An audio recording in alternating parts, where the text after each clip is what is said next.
Hi everybody and welcome back to 2Be Like Christ. In a previous video, we discussed 5 tips on how to study the Bible. In today's video, we discuss 5 tips for how not to study the Bible.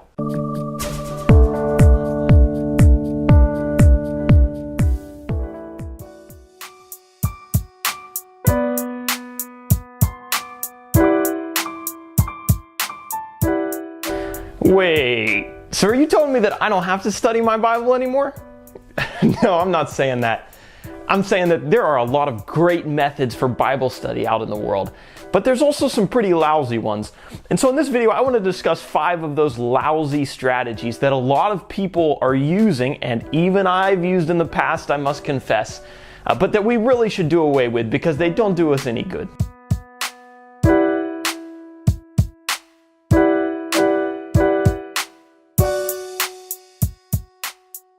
The first really bad method for Bible study that I want to give you is more on the comical side. But truthfully, a lot of people use it, and I must confess, I've used it before. It's the magical finger method. Now, you may not exactly know what the magical finger method is by that name, but you've probably used it or know somebody who's used it before. The magical finger method is where you take your Bible, you place it on the table, you open it up to whatever page it falls to, and then you take your magical finger. And you go, and whatever verse your finger lands on, you take as some message from God. Now, there are several problems with the magical finger method. One of them is that a lot of times you have to do it more than once, don't you? Because you land on some verse that doesn't make any sense. And they shall come at no dead person to defile themselves, but for father or for mother or for son or for daughter or brother or sister that hath no husband, they may defile themselves. The second and probably a much bigger problem with the magical finger method is that it ignores all context. You don't know what book you're in, you don't know who's speaking, you don't know who they're speaking to. It's just really not a good way to study the Bible.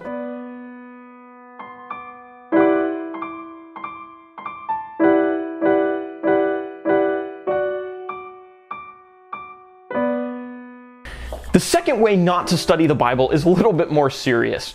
It's the emotional method. And the emotional method basically says that when I go to study my Bible, I want to hear something that's going to be encouraging, something that's going to uplift me. And so maybe I go to the Psalms or to the Proverbs or to some encouraging verses in the New Testament. And there's absolutely nothing wrong with that method as long as that is not the only way we study the Scriptures. The reason for that is because if you want an uplifting message, you're going to leave out large sections of the Bible that may not be encouraging, but they have very valuable, important messages for us to hear. Books like Judges, books like Jeremiah, or Lamentations. So it's important to study every book of the Bible, not just the uplifting ones, because there's life lessons that need to be learned in all of them. And while they may not be uplifting in the moment, in the long run, we'll get the value from studying them all and applying them into our lives.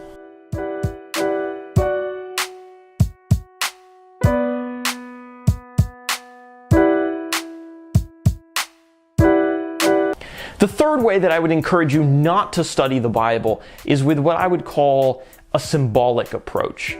And the symbolic approach is essentially coming to every single text of the Bible and assuming that there's some kind of hidden, secret, underlying symbolic meaning to everything. And certainly there are books of the Bible that are written like that. The book of Revelation is written like that and is hard to understand. But the vast majority of the Bible is actually a collection of letters written by an inspired man to common, everyday people. But I also want to remind you that while the Bible may be written to common, everyday people, the profound teachings of Jesus and his apostles are not necessarily easy to apply.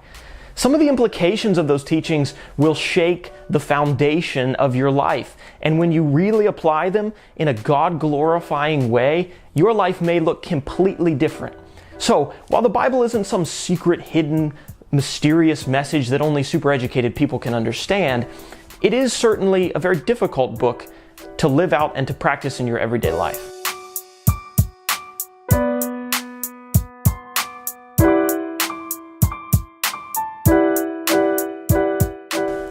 fourth tip that I have for you as far as how not to study the Bible is to actually stop asking the question, what does this text mean to me?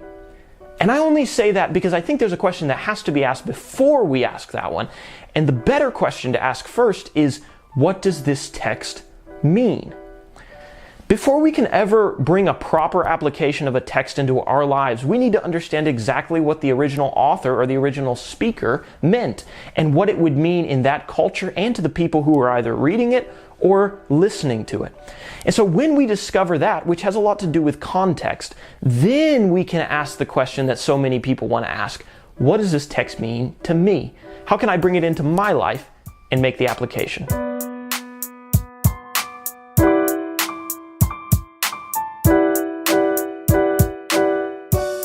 The fifth and final tip that I have for you as far as how not to study the Bible is to use the Bible as your club. or constantly going back to the Bible just to prove yourself right and to prove everybody else wrong.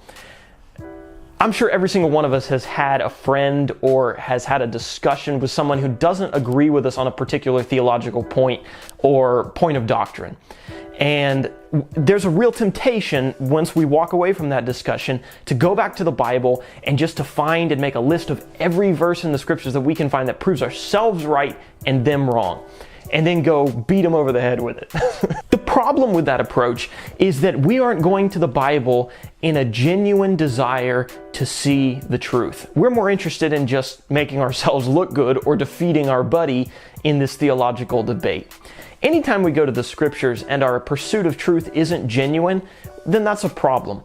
And so what we ought to do instead is to first pray, and then to go to the scriptures and say, Lord, show me if I'm right, or show me if I'm wrong, and help me to accept the truth and bring my life in alignment with your word either way.